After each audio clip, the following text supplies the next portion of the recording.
काय विचारावं लागते? भुईकावळ्याचं तेल. हा? भुईकावळ्याचं तेल पाहिजे असं. काय नाही बैल आहे ना बैल आहे. त्यानं काय होते? भुई कावड्याचं तेल त्यानं काय होते बाई? बैल चारा खाता. तसे काय खात नाही. लावून त्याला टॉनिका लावा असंच ना. सैनिक नाही हे नाही का पोटा सप्पा होते. संडासा लागतील त्याला कोटा सप्पा होते काय बैल आहे. कोणचं भुई कावड्याचं तेल आहे पाहू दे बरं तुझ्या. हाय सगळ्यांना शुभ सकाळ. सकाळी बाहेरचे कामं उरकले आणि काय आलं काय माहीत बाहेर बैलाले पाजायचं भुई कावड्याचं तेल म्हणतात. ते बैलाले पाजलं की कोठा साफ होतो. तुला चारा बांधून दिला सकाळीच आणि सगळे कामं उरकले माये बाहेरचे. आली विशाल मी.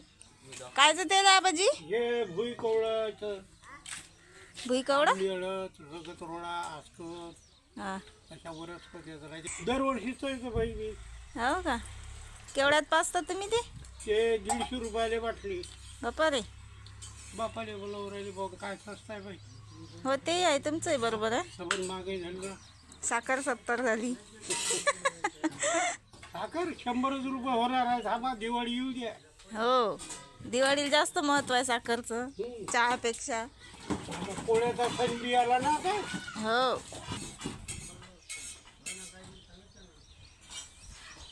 हे तर हेच दिसू राहिलं बाबा. आंब्याचा रस. आंब्याचा रस पाण्यात टाकलं तर मिक्स नाही बनत. नाही नाही पाण्यातून मला मी औषध काढून घेतो. हो हो ते हिरवा चारा आहे ना. हिरव्या गवतान ते त्या गवतात ते टाकत नाही अजून. कवळा चारा आहे ते. ते बॉटल ते पेल्याशिवाय काढतच नाही त्याच्या तोंडातून. पिऊ राहिला का पण? पिऊ राहिला आत्ता पिऊ राहिला. लय लोड झाले विशालचे बैल. तिकडे एकाच जागेवर राहत नाही वावरत नाही येतो. हा ना आता तरी घरी आणलेलं असे बरे दिसू राहिले. माणसाच्या तोंडापेक्षा तोंड त्यांचं चांगलं आहे. नाही हो 2-2 शिशा पाजू राहिले बाई. विशालच्या बैलाले लावलं भुई कवड्याचं तेल पाजणं आणि बैल एवढा नाटक आहे तो का पाचताच खाली अंग देते टाकून. आणि आमच्या बैलाले पाजतात की नाही काय माहीत भुई कवड्याचं तेल. आता बंधू गेले तर ती चौकशी करायला. बैल आमचे चारा खाऊ राहिले. आलो एक बाहेरून फेरफटका मारून सकाळीच भुई कवड्याच्या तेलासाठी पायासाठी. त्या बैलाला पाजू राहिले भुई कवड्याचं तेल. 2 बॉटल पाजते तर एका बैलाले 2 बॉटल. जीवमय करू राहिला बाई माया. तेलच पाहिलं तर माणूस म्हणते की माणसं सुद्धा पितात हे तेल. आज सकाळीच बाहेरचा फेरफटका झाला आणि आज हातानं गवऱ्या भरतो मी चुलीत. कारण 2 दिवस झाले पोळ्या शक्याचं एवढं येऊ राहिलं ना काहीच तच नाही पडू राहिलं. मम्माचा चालली बी पाणी घेऊन आंघोळीसाठी आणि मम्माला गवऱ्या नाही लावता येत चुलीत. काल लावायला सांगितल्या. कालचा ब्लॉग पाहिलाच असेल तुम्ही. काल लावायला सांगितल्या तर लावून दिला त्यात जावंच नाही झाला. आणि त्या दिवशी मी लावला नाही कारण लाकडाचा इस्त होता त्याच्यातही आपली भाकर झाली नाही. मला जे रुटीन आहे तेच बरोबर आहे.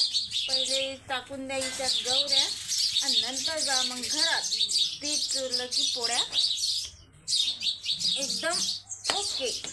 पाणी आणतं का याच्यावर दिला भरून गवऱ्या. आता चुलीत 2 पोळ्या शक्यासाठी एवढी मेहनत घ्यावी लागते. पोळ्या घेतो आता करून सकाळी बकरी आमची पाजत नाही पिलं. यजमान अशी कल्ला करते त्यात लयच मयाची आहे असं वाटते. सकाळी काय होते काय माहित बिचारीने. लय मोठा असा धंदा वाटते हा सकाळी पोळ्या करायचा. कारण की करावं लागत चुलीत शेकून. नाही तर ती तेलाच्या पोळ्या केल्या ना तीच बसल्या बातच स्वयंपाक होते. पण फार जरा मारा लागतात बाहेर घरात. हो काय तर काय म्हणजे पाठ घ्यायला होतो तो डेटालच्या पाण्यानं. पाठ हो मग गौरे इसतील बाई मला. थांब ना जरा ती बातच लावतो. मग पाणी थंड होऊन जाईल.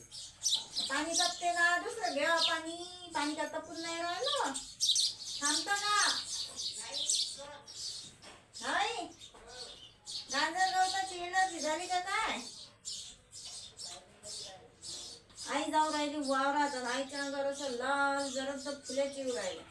काय झालं काय नाही. आणि एवढ्या खाजवतात ते. मला आल्या म्हणा पण मला कमी प्रमाणात हा आईला लय जास्त प्रमाणात आहे. आता डेटॉलने तिची पाठ धुयाची होती पण आता मी बी स्वयंपाकाला बसली. अजून लय टाईम आहे पण आमच्या बाईले गडबड. तिच्या पाठीवर डेटॉलचं पाणी टाकतो. तिला आल्या तर घास नको करायला डेटॉलचं पाणी टाकावं लागते आणि मग करून घेतो पोळ्या. मी सगळ्या डेटॉलचा वास येऊ राहिला हाताले. आता डबल एकदा धुवून येतो साबणाला चकचक कपडे धुवायच्या. आत्ता निघला हाताचा वास डेटॉलचा. बाहेर गेली पण चुलीत काही इजा नाही ते काही पाहिलं नाही मी. इजान तर सध्या काही पडत नाही चुलीत. हा पोळ्या लाटेलो पण जरूर पडते.